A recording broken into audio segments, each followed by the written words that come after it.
I'm Mark Golub, and in the news, the ongoing story of Great Britain's surprise decision to leave the European Union. Everyone seems to have an opinion on why the UK upended all the polls, confounded the experts by voting to withdraw from the EU, and on what the move will mean for the global economy and for the United States and for the State of Israel. And so we thought it would be helpful to hear from a career diplomat with a long and distinguished history of service to this country. He served in a number of Republican administrations. He is the Senior Fellow for Middle Eastern Studies at the Council for Foreign Relations. It is a pleasure to welcome back to JBS Elliott Abrams. Elliott, thank you for being with us again. It's my pleasure, Mark. Elliott, first of all, simple, good or bad, Great Britain's decision to leave the EU? Complicated, but on balance, I'd say good. Why good? I think the EU was developing into a kind of undemocratic super state that was creating backlashes in a number of European countries. England is only one of them. And what the British have done here is to say, stop, and to value their democracy more than the economy. I have spoken to people in London, I've spoken to people in Europe, and I've seen the discussions on American television, read in the print media, and in some way, Elliott, there seems to be a liberal-conservative divide that surprises me. When I speak to the people in London, they say exactly what you say, that they were very disappointed with Brussels, that Brussels was basically strangling them with law after law after law that had nothing to do with economy. And that while the EU was originally set up as sort of a peacekeeping body, sort of a mini UN for Europe, that Brussels morphed into something that was, again, in some way hurting the national identity and the freedom countries have to express themselves in their own way. That's one side of the story, Elliott. I then see people coming on Charlie Rose, mainstream American channels, all suggesting that the liberal, progressive attitude of global economies and globalization as a whole really required Great Britain to remain part of the EU. How do you see yourself in terms of that larger discussion? Well, you're right in your description of what the EU was supposed to be.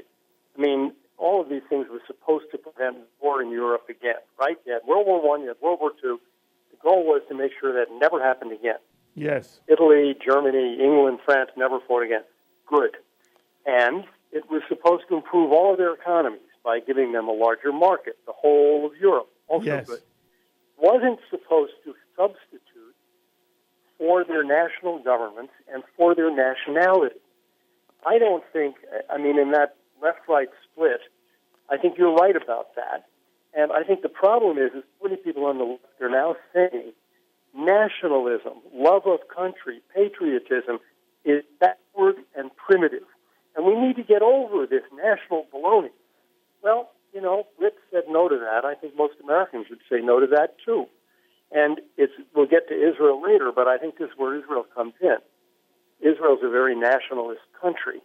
And all of these, high-minded thinkers in Europe, and these are all people who the Brits, from the bankers to the Archbishop of Canterbury to the Prime Minister, all saying, we can't do this anymore. We can't really just be British anymore. That has to start eroding, and we become Europeans. Well, the British didn't want to do that.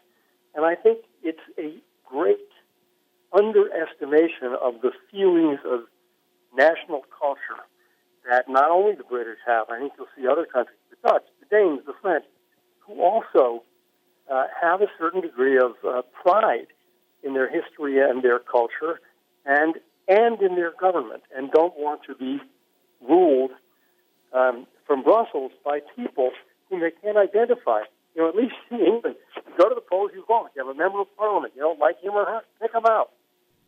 Who is ruling the EU? In Brussels, there are 90 EU office buildings filled with thousands and thousands and thousands of bureaucrats who are running your life if you live in Europe. And a lot of Europeans are saying that's not democracy. Mm-hmm. Do you worry that there's going to be some kind of global chaos, either economic or social, if first Great Britain leaves and then if other countries leave? Do you worry for the stability of Europe and the world? If that happened, I would not worry about stability in terms of war. If the EU starts to come apart, England and France and Germany are not going to have World War III. There will be economic dislocation. There'll be some for England. But I think we should not exaggerate it. Look at the markets today. Terrible Friday, terrible Monday, right after the British decision, which was on a Thursday. And then the markets seem to stabilize because people realize it's not the end of the world. Slower growth. And I think, a lot of people in England said, I'd rather have slower growth and be British than have a little bit faster growth and lose the sense of nationhood. So I don't think that, look, take security in Europe. Security in Europe is not actually guaranteed by the EU. It's guaranteed by NATO. Yes. The reason there was peace in Europe after World War II, starting in 1945, was NATO, not the EU, which came along decades later. NATO still exists, and the British are still in it. And maybe one of the things we should do, several people have suggested this, and I think it's right, is try to strengthen NATO, which is the security body that all of the Europeans, including England, are part of, and Norway is part of, and we're part of. So the EU is not the only thing, I shouldn't say the main thing that's maintaining peace and stability in Europe. So, Elliott, what's it mean for Israel? And one of the things we've heard is that David Cameron, Prime Minister of Great Britain, who now says he will resign as of October, he was as pro-Israel as one could be, and Great Britain was a voice of reason and a pro-Israel voice inside the EU. That voice will no longer be part of the process. To what extent does this hurt the state of Israel? Well, first, Mark, let's not exaggerate. Cameron was not as pro-Israel as one could be. He's not as pro-Israel as you or me. He wasn't as pro-Israel as Tony Blair, I'd say. But he was more pro-Israel than many people in the UK political system and in Europe. I think it is true. On balance, the Brits have been better on these issues than some countries in Europe. But, first of all, I don't know that Cameron's really more pro-Israel than Sarkozy was in France or than Merkel is in Germany or than Berlusconi was in Italy. I mean, it rises and falls. And I don't think we should say, Europe will be anti-Israel if Cameron goes. Cameron may be replaced by Boris Johnson, who was mayor of London, very pro-Israel. So first, this is not so tragic for Israel if Cameron goes. Second, I do think there's an explanation of why in the progressive so-called parts of Europe, people hate Israel. Israel's very nationalist. Not only is Israel a country where people feel strongly patriotic, they're willing to fight, to die and to kill to protect their country. The great and the good in Europe now think this is primitive, this is medieval, fighting, dying, guns, armies, and it makes them view Israel much more negatively than, say, in the United States we do. I think one thing you can, to counterbalance this sense that maybe it's bad for England to have a reduced voice. To the extent that the EU is going to be looking inward now, the EU is going to be worried about the EU. The EU is going to be worried about itself, about Europe. Maybe they will spend a little bit less time making trouble for Israel. Basically, they've done nothing good for Israel politically in a very long time. Yes. They're an important trade partner for Israel, but they haven't been all that friendly on a political basis. So if if they worry less about the Middle East, that's probably a good thing. Am I correct that Israel was hoping Great Britain did not leave the EU? I think that's probably right, or Israel. Probably majority of people in Israeli politics, and I think part of it is, again, the EU has been their largest trading partner. Now, a big piece of that is the UK. But if there's slower growth in Europe, means slower growth in Israel's exports to Europe. And I guess a lot of people there were worried about the turmoil. But I spoke to Israelis. I was there in early June, and I spoke to a number of Israelis who seemed pretty relaxed about this. If you think of the Israeli situation, Israel and Egypt, Israel and Jordan, Hezbollah, the war in Syria, Turkey, relations with the Gulf Arabs, this is not critical to their security, but that vote that just took place in England. Okay. Last time you and I spoke, it was over the development of the election cycle here in the United States. And there are now people who are saying that the vote in Great Britain in some way is a product of a world movement, a sort of a populist rejection of formal traditional leadership, and that some of the same ideas that Donald Trump has ridden his wave on, especially the idea of America first, which is appealing to certain Americans, is the same kind of impetus that was pulsating through the UK. People who say that, Elliott, are saying it in a critical way. They're critical of Donald Trump's America First perspective, and they're critical of this UK vote. Now, the last time we met, you were very clear. You have no intention of voting for Donald Trump because you don't feel he is qualified to be president. That feeling aside, simply in terms of the philosophy or the ideology, what do you have to say about the notion that America First and the nationalism you spoke about a moment ago is in some way a step backwards and globalization is the future?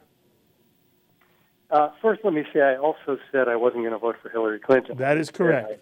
Neither of them had won my vote. I think there's a lot of truth. Let's take away the criticism and let's try to be descriptive. But I would add also Sanders.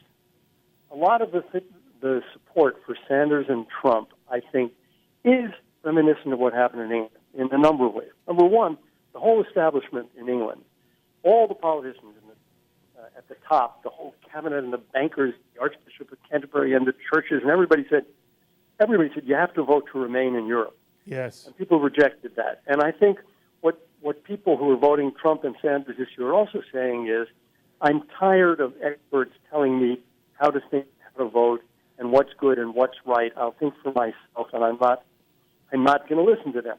So I think that is a piece of it. A second piece of it, if you look at who voted to get out of Europe in the UK, there was a very strong vote to get out in older industrial areas in what's called the Midlands, people who had been the victims of globalization.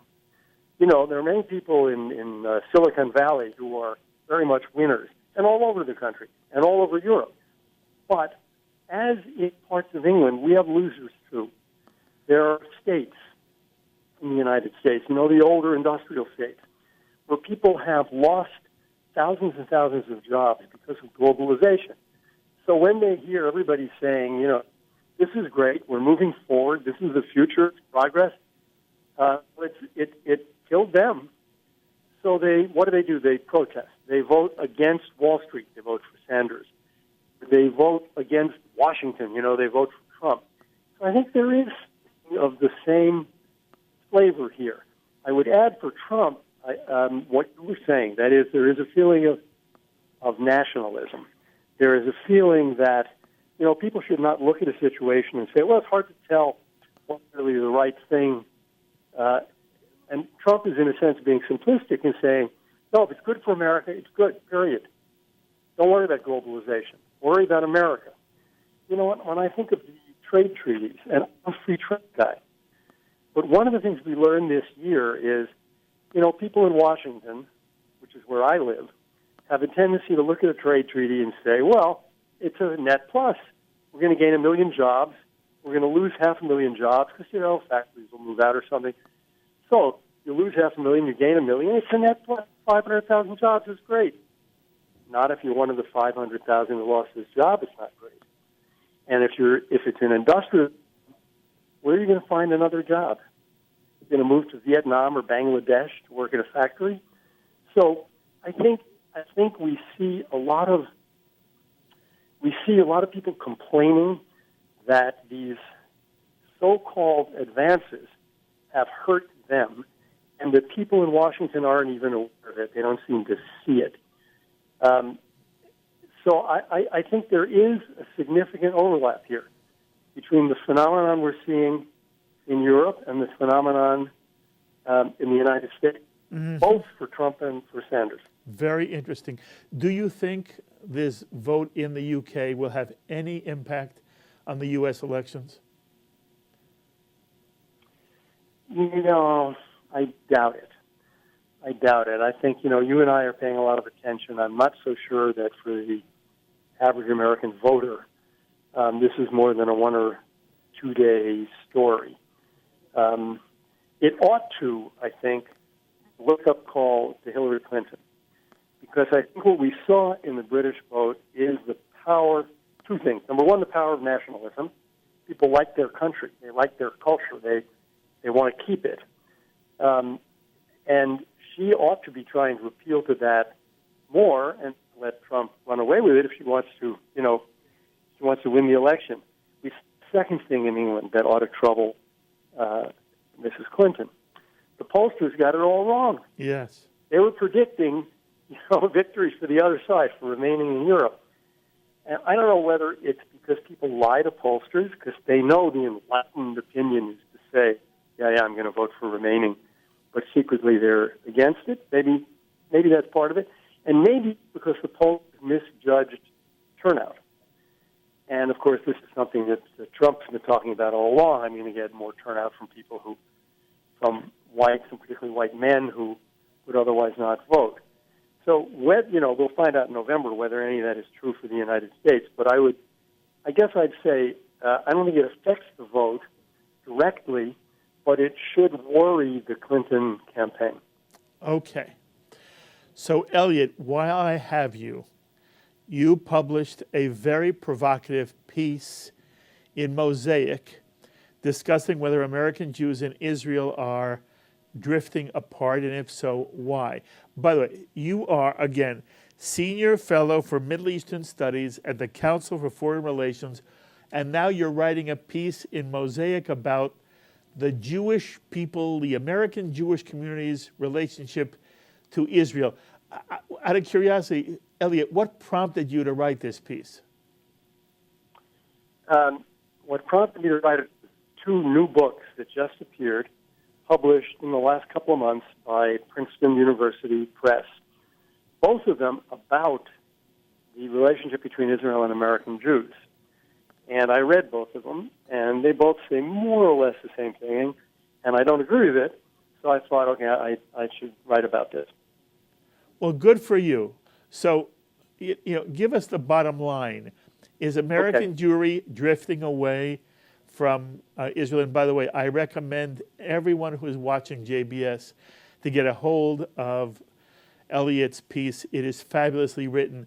But for our audience right now, Elliott, is American Jewry drifting away from Israel? There is a little bit of a drift, yes. And both of these books more or less say the reason for the drift is Israel has a right-wing government under Netanyahu, which settlements the occupation, which turn off so many American Jews, particularly young Jews. And the argument I made in that Mosaic piece is there may be a little bit of that, but that's not the main issue. the main problem with the American Jewish community in Israel isn't found in Jerusalem, found at home here. The main problem is the changing demographics of the American Jewish community. The intermarriage rate since 2000 has been 60%. It's only marriage. And we know from many, many studies, Pew, Gallup, the National Jewish Population Survey, we know that in an intermarried home where there is no religion, the sense of communal solidarity diminishes. The sense that you must concern yourself with your fellow Jews, your fellow Jewish community, and Israel, it diminishes. It's pretty logical for that to happen, and it does happen. And if you talk to fundraisers for, Jewish federations, they'll tell you, as the generations go on, there is less of a sense of communal solidarity. Instead of giving to Jewish charities, you find more people giving to the symphony and the opera and ballet, the universities, not to Jewish charities. So I think we have a deeper problem here of demographic change in the American Jewish community. The community is getting smaller as a percentage of the American population. And we have the problem of intermarriage, which is whether you think it's a natural phenomenon, you're for it, you're against it, whatever. I'm not making a value judgment. I am saying that one of the effects is to diminish the sense of Jewishness and Jewish solidarity. Parents can get around that, obviously, in many, many ways, but many do not. And then you get people who feel more distant from Israel. Yes. You write about how at one point in early Israeli history, the American Jewish community really fueled the state of Israel. And you describe Ben-Gurion coming over to the United States not once but many times because he understood American Jewry was the center of Jewish life at that time. And then you write now how American Jewry will no longer be the center of the world, and that in fact you quote Gordish, you quote Wertheimer, and you're suggesting that what they see is the state of Israel must somehow help American Jews to be more connected to their Jewishness, to the Jewish people, and to their Jewish identity. Do I have it right? You do have it right. In 1948, we, in the American Jewish community, we were 9 times the population of Israel. Yes. Now, it's about even. But we know where the trends are going. The trend is their Jewish population is growing, and ours is not. So they will soon outnumber us and be much more vital. Also, I go back to 48, they were broke, and we were rich by comparison. Today, Israel is not a backward, underdeveloped country. It's a developed country, and now they have the natural gas discoveries. So it changes. I'd add one other thing, Mark, which is in 1948, we were really landsmen. We were really cousins. The Israeli cabinet meetings were sometimes conducted in Yiddish. Mm-hmm. We all came from the same stables in Galicia and Lithuania. It's a different Israel today, with substantial numbers of Mizrahi, Sephardi Jews. It's a more mixed population. We're not really cousins. We don't have an immigrant generation here in the U.S. anymore. So that's created, I would say, a bit of distance. But the notion that, we're in charge here and the Israelis should listen to us, that's going to necessarily fade away as they are a more vital community and a larger community than the American Jewish community. Yes, and now you've touched on the issue that I really wanted you here to speak about for just a moment.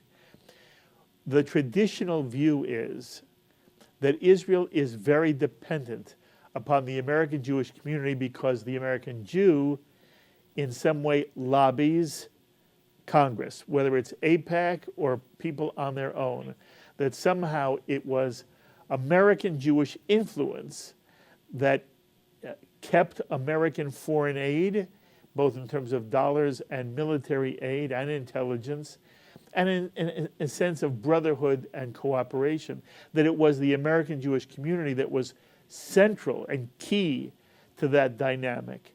As American Jewry evolves, and if it evolves as you've described in your piece, What will happen, Elliott, to American Jewish influence in Washington? Well, if the American Jewish community continues to decline as a percentage of the population, it was once 2.5%. It's now, I would say, under 2% of the American population. If we continue to decline a population, we're going to continue to decline in influence, particularly if many of the Jews, defined as, let's say, people with two Jewish parents, disaffiliate with the community. Don't join the synagogue, don't join an organization, don't raise their children as Jews. The influence of the community over time will decline, which means, among other things, that we need to look for support in other communities. In the new communities, Indian American, Korean American, Hispanic, and evangelicals, to maintain the most widespread support for Israel possible. Do you worry for the state of Israel in terms of this issue? I do. We're not talking about tomorrow morning. We're Correct. not talking about 2017. We're talking about a generation. Correct. And it's hard to predict what the world's going to look like in 20 years. I think one of the things we can hope for, the Arab world is a complete mess now, but what we can hope for is that a generation or in the future, things in the Middle East will have changed in such a way that Israel is not so threatened. Israel was threatened in 48, 56, 67, 73 by invasion by Arab armies. Okay, that's over. They have peace treaties with Jordan and Egypt, seem to be creating relationships with the Gulf Arabs. That's over. The strategic situation for Israel has improved. They have the tremendous worry of Iran. But who knows? A generation from now, we can hope that just as the Soviet Union fell, the Islamic Republic falls, becomes a decent country again. So, I'm not predicting where we're going to be in 25 or 35 years, but the hope would be that Israel's, let's put it this way, its first 75 years were years of great physical and military peril, and we can hope that the second 75 years are going to be better. Elliott, you are such an interesting person and such an interesting Jew, and I have such a good time talking to you. You've got to come and sit with me in studio in the very near future. Keep writing about Jewish issues and about issues on the American scene in general. You are making a marvelous contribution to America and to Jewish life, and I'm always grateful for the time you give me. Thank you, Mark. Thank you. Be very well. The thoughts of Elliott Abrams. Again, he's Senior Fellow for Middle Eastern Studies at the Council on Foreign Relations. And again, partisanship aside, and we tried to stay away from partisan issues in this discussion, he has very penetrating observations that should help all of us. By the way, my own sense is that globalization may be the wave of the future. But normally when people talk about no national borders and they're Jewish, they're not thinking of Israel. Imagine what happens to the Jewish people and the state of Israel if nationalism is totally a thing of the past. As always, my thanks to Director Sloan Copeland, Production Coordinator Serge Goldberg, Editor Dennis Golan, JBS's Associate Director Dara Golub, and the producer of In the News, Carol Lilienthal. Until the next time, I'm Mark Golub. Be well, my friends.